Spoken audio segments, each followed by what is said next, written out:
परिवर्तन की कोई उम्र नहीं होती। ध्यान से विजडम पैदा हो।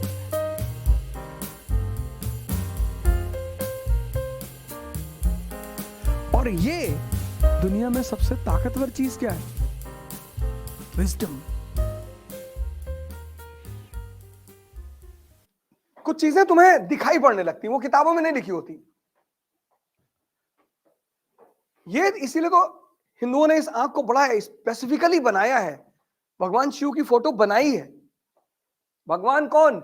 जिसकी ये आंख खुल गई, जो विजनरी हो गया।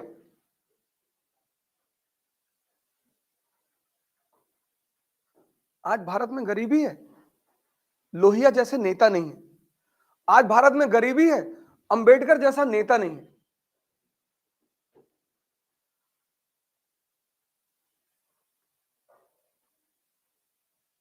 आज इंडिया में डायनेस्टिक डेमोक्रेसी है। पिता, पिता के बाद बेटा या बेटी, नाती। अरे कुत्ते को चेयरमैन ही लड़ा देते हैं। पतला पालतू कुत्ता चेयरमैन हो गया।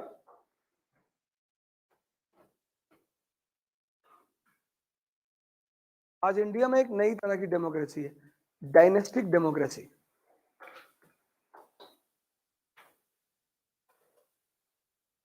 हम लोग सिर्फ नौकरी करने के लिए पैदा हुए हैं, नौकरी करेंगे।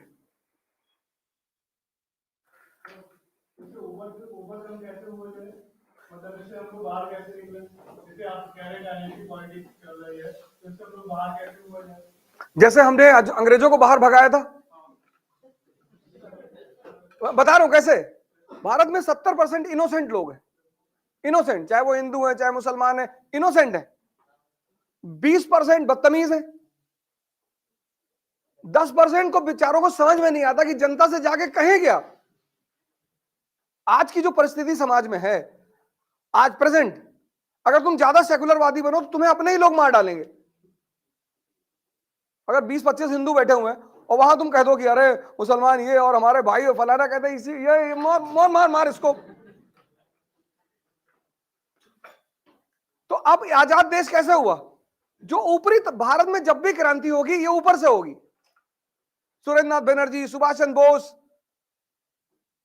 शक्ति अर्जित की, समाज में स्थान बनाया, पार्लियामेंट में आए। वही तुम्हें भी करना पड़ेगा।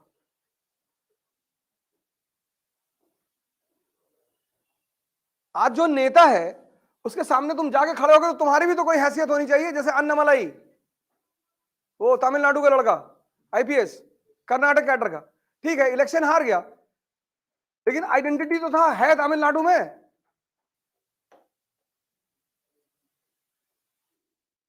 Annamalai is the best example. 2009 या 10 बैच का आईपीएस, कर्नाटक में जॉब किया, 10 साल नौकरी की, रिजाइन किया, पॉलिटिक्स के अंदर आ गया। अभी तो वो एक है ना। और जिस दिन ऐसे 400 लोग पार्लियामेंट में आ गए, फिर ये जो भांग खा के वोट मांगते घूम रहे हैं,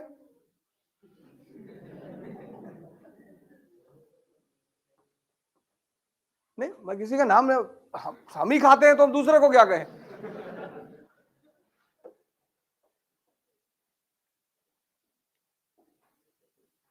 नशा अगर अपने अंदर नहीं है ना तो बाहर तो है ही नहीं। अभी एक लड़के का फोन आया था सुबह 10 बजे। हमने कहा हाँ मैं अवध ओझा ही बोल रहा हूं। कहा नहीं आपकी आवाज ही नहीं है। अब मैंने कहा मेरी आवाज कैसी है? कहा आप हमेशा नशे में रहते हैं।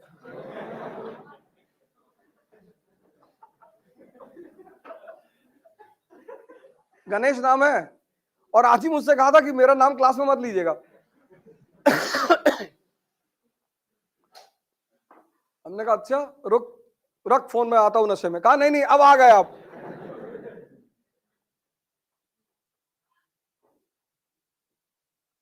तभी तो अमिताभ बच्चन ने शराबी में कहा कि नशा अगर शराब में होता तो बोतल भी नाचती।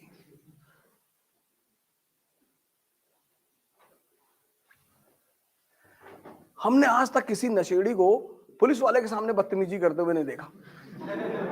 चाहे जितना नशा किया हो, पुलिस वाला जब सामने आ गया तो सीधे खड़े यार, सर घर जा रहे सर, सर गुरुदेव में घर है सर, ये गली नंबर इसमें सर, मकान नंबर पता नहीं कहां, मतलब शुरू से देखा है कि वैसे बहुत नाटक कर रहे, तेरा भाई ये, तेरा भाई वो। सोचो शक्ति का इतना जलवा है, किसी का भी उतार दे।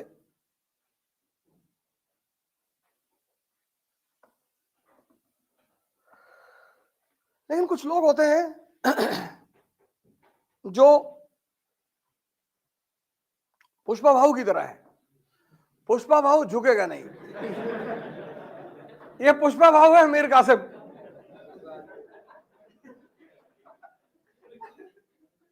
मीर कासिम यानी पुष्पा भाऊ, पुष्पा भाऊ झुकेगा नहीं, तो झुकेगा नहीं तो मरेगा।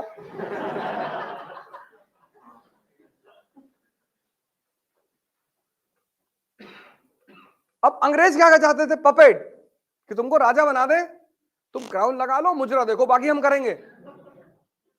ये राजा बनने लगा, उन्होंने कहा राजा बनना है ना तुझे, बना देते हैं हम, ले आजा बैठ, क्राउन लगा दे तेरे सर पे, शराब पहुंचा देंगे तेरे पास, अच्छी अच्छी डांसर बुलवा देंगे, दिन भर सुनियो और दरबार में छम्मा छम्मा। पर ये राजा बनने लगा, जब ये राजा बनने लगा बस वहीं से रिफ्ट शुरू हो गई।